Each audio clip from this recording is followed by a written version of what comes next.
And let me just explain it. So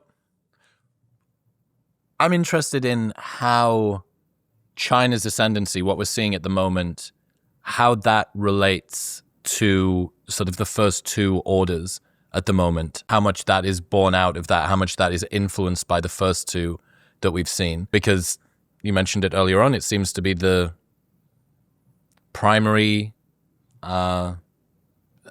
geopolitical tension that we have at the moment globally between the US and China.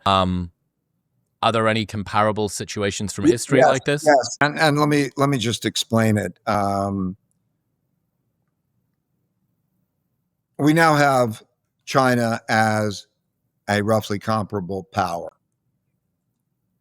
And we had a dynamic, so I'll connect it to the first, the economic, and I'll connect it to the second, which is the political. And okay, we so on connected to the first, China takes off and it becomes very competitive in the world because it was for various reasons. They had communism.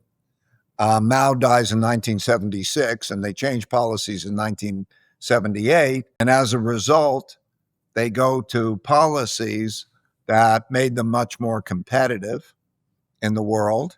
And so they produce things inexpensively.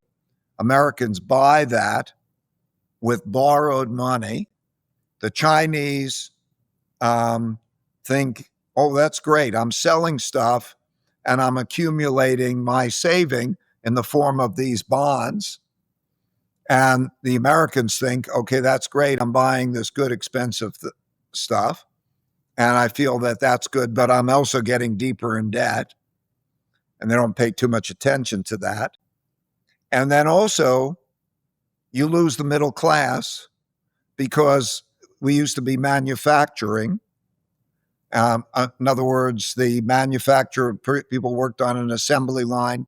They had a house, two cars, and a boat, and there was manufacturing in there, and a combination of international competitiveness, particularly China, but also technology has wiped that out. We are not manufacturing, so we get deeper into debt, and then and we lose the manufacturing. We produce our polarity. And we're coming closer to a war, a conflict, and therefore we cannot have dependencies.